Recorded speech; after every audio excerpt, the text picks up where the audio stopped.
Hai teman-teman, banyak sekali yang kesulitan ketika meng-hire atau melakukan rekrutmen terhadap calon karyawannya yang untuk mengisi pos-pos tertentu karena itu berdasarkan kompetensi ya teman-teman. Jadi mungkin kompetensi itu ada tiga menurut Boyetzis 1982. Jadi jenis kompetensi itu ada tiga.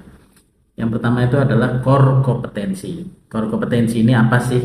Yaitu attribute, skill, knowledge, ya, motivasi, terus kemudian persepsi dan attitude. Kemudian ditunjang lagi dengan hardworking, ya itu udah bawaan. Kalau ibarat main bola tuh fisik tuh udah nggak mungkin ditanyakan lagi. Itu kompetensi termasuk di dalamnya ya. Having a positive attitude itu selalu ya. Terus kemudian quality result orientation dan komitmen terhadap pekerjaan itu sendiri itu termasuk kompetensi. Jadi loyalitas itu masuk juga ke dalam kompetensi walaupun persentasenya tidak penuh ya. Terus kemudian yang kedua adalah leadership and managerial kompetensi. Ini di levelan tertentu teman-teman ya. Jadi leadership ini memang harus dimiliki karena itu bisa dipelajari, bisa juga memang udah bakat alam. Jadi bukan tidak bisa dipelajari, bisa dipelajari. Apa sih leadership dan managerial kompetensi itu? Yaitu vision, ya visi, terus kreativitas dan inovasi, terus kemudian strategic thinking, berpikir secara strategis, komunikasi dan juga influence, menginfluence, ya, mempengaruhi. Jadi sebagai leader dia harus bisa memanage kan gitu kan anak buahnya. Terus kemudian yang terakhir adalah fungsional kompetensi.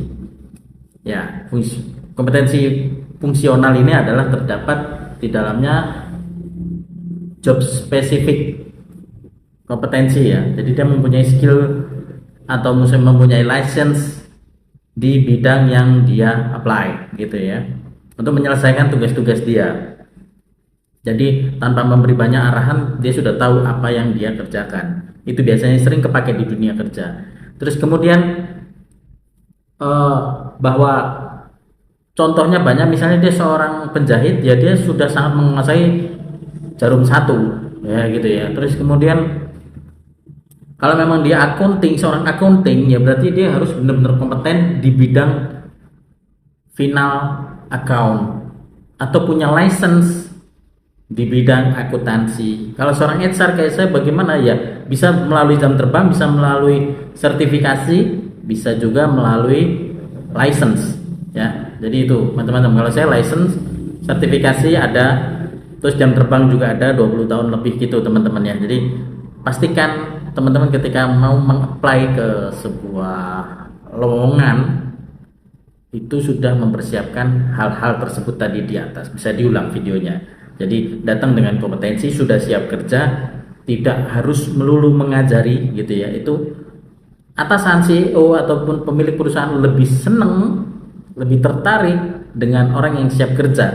Bahkan ada di video viral itu bahwa dia 40 tahun di bidang accounting, dia bilang, si CEO-nya bilang, apa yang bisa Anda lakukan untuk kami? Terus si calon employee-nya bilang, saya sangat ahli di bidang saya sangat hebat di bidang saya tahu apa yang saya akan kerjakan untuk membantu perusahaan ini menjadi lebih baik. Langsung Senin kamu masuk ya. Senin kamu kerja. Padahal itu head to head dengan 30 orang pada waktu itu di video itu. Sama seperti saya juga head to head 20 orang, ternyata Senin kamu kerja gitu ya. Bagaimana Anda bisa mempresentasikan, bagaimana Anda bisa menjadi problem solving, bagaimana Anda bisa menunjukkan bahwa saya memang di bidang ini. Bidang ini adalah keahlian saya hebat di bidang ini gitu teman-teman. Juga ditunjukkan dengan bukti.